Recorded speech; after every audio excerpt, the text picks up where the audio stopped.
ओम साई राम। आप सुन रहे हैं साई फरिश्ते कविता की वाणी, जहाँ बाबा हमें अपने शब्दों से संभालते हैं, साथ ही कल के लिए हिम्मत मिलती है और मन की सारी चिंताएं दूर हो जाती हैं।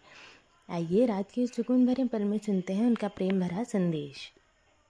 तुम्हारी खोई हुई चीज़ तुम्हें बहुत जल्द मिल जाएगी मेरे बच्चे, और मिलने के बाद तुम उसे ज़रा संभाल कर रखना। जब भी जीवन में अंधेरा लगे, जब भी लगे कि अब रास्ता नहीं मिल रहा, तब मेरा नाम लेना। जैसे ही तुम साईं पुकारोगे, मैं वहीं उपस्थित हो जाऊंगा। कोई भी काम कभी भी आसान नहीं होता है, पर तुम्हें डरने की ज़रूरत नहीं है। तुम सोचते हो कि ये काम मुझसे नहीं होगा, ये रास्ता कठिन है, लेकिन याद रखना, अगर मेरे नाम से शुरू करोगे तो वही कठिन काम भी सरल हो जाएगा। मैं हमेशा तुम्हारे साथ हूँ, तुम्हारी हर मुश्किल को मैं आसान कर दूँगा। मेरी शरण में रहो, अपने हर कार्य को मुझे अर्पण करो। जब भी मन डगमगाए, जब भी डर सताए, तब अपने हृदय में मेरी छवि को बसाओ।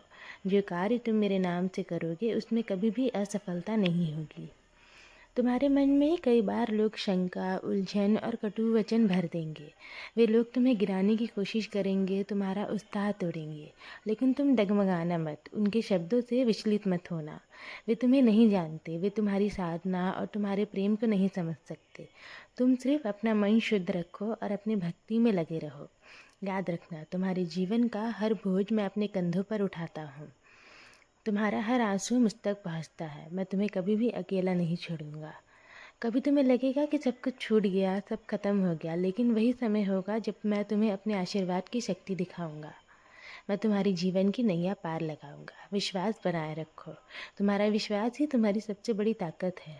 मेरा हाथ तुम्हारे सिर पर है, जो तुम्हारे भले के लिए है वही होगा। अगर मैं किसी भी चीज़ को तुमसे दूर करता हूँ तो समझना कि वह तुम्हारे भले के लिए ही है, और जो मैं तुम्हें देता हूँ वो तुम्हें और ऊंचाई पर ले जाने के लिए है। इसलिए चिंता मत करो, बस अपने मन में हमेशा साईं साईं का